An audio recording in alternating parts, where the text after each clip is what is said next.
Hello students, we have already discussed about observation method and experimental method in detail in our previous videos. Let's now continue with our chapter 2, that is methods of inquiry in psychology, and today's topic is correlational research. You all know that psychologists they use different methods for conducting their research studies. Each method has its own advantages and disadvantages, and that makes it suitable for certain situation but unsuitable for other situations. So let's understand what is correlational research. Correlational research is a type of non-experimental research in which the researcher measures two variables and tries to see is there any relationship between two variables or not.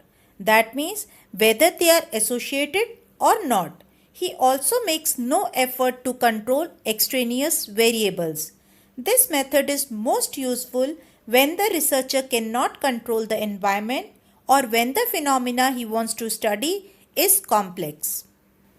Let's understand this with an example. The two variables are exercise and fitness level. If a person spends time daily doing lot of exercise, do you think he will be more fit? Or do you think watching of too much of TV and poor academic performance they are related? Do you think they are associated in some way? In correlational research, we try to find out how closely two variables relate to and predict one another. It is measured by using a statistical measure called correlation coefficient, that is denoted by a small r, and it represents the strength and direction of the relationship between two variables. It is important for you to know that correlation does not imply causation. It simply means that if A is related to B, that does not necessarily mean that A causes B. This is the most common error that most people make. Maybe there is a third variable, like in the example we have taken earlier, where the variables are exercise hours and fitness level.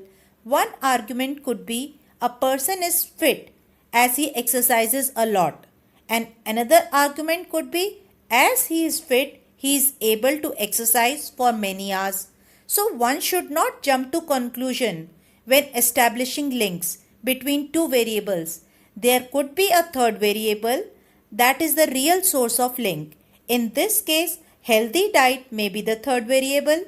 Now we are going to discuss about three different types of coefficient of correlation. Now you know that coefficient of correlation, it represents strength and direction of the relationship between two variables. You must know that its value ranges from plus 1.0 to minus 1.0. It is of three types: positive correlation, negative correlation and zero correlation. Let's first try to understand what is positive correlation. Positive correlation implies as value of one variable increases, the value of other variable also increases. Example can be taken like studying time and the scores on test. If one increases, the other also increases, and if one decreases, the other also decreases. Example can also be more you run on treadmill, the more calories you will burn. Perfect positive correlation is denoted by value plus 1.0 value. So if positive correlation, it indicates that both the variables are going in the same direction. Both variables they rise and fall together. The value of variable if A increases, the value of variable B will also increase. And if value of A decreases, and there will be a decrease in value of B. Let's now try to understand about negative correlation. Negative correlation implies that as value of one variable increases, the value of other variable decreases. Example of this can be video games played and scores on test. As one increases, the other one decreases, or as one decreases, the other one increases. Another example could be classes skipped and exam performance. And as the number of classes skipped increases, the exam performance will decrease. correlation of minus 0.88 would indicate a strong negative association between classes skipped and exam performance. Perfect negative correlation will have a value minus 1.0.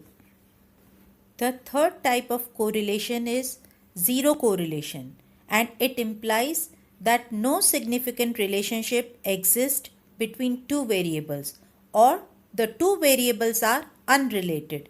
Generally, it is difficult to find zero correlation, but they may be close to zero with values like plus 0.2 or minus 0.3. Example of this can be amount of food eaten and intelligence, or hours spent studying and height. Now let's do a quick recap.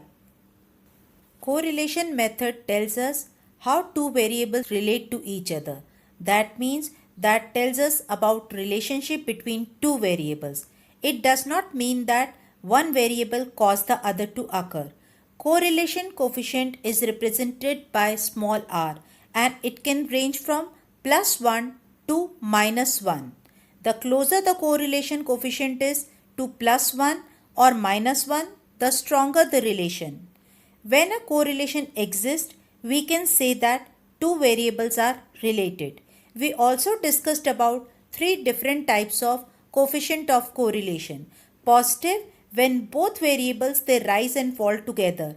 If one increases, the other one also increases, and if one decreases, the other one also decreases. We also discussed about negative correlation, in which when one variable increase, the other decrease, or when one variable decrease, the other one increases. And we also discussed about zero correlation. That means no significant correlationship between two variables. I hope now this method correlational research is clear to you. We'll bring a new topic for you in my next video. Thanks for watching.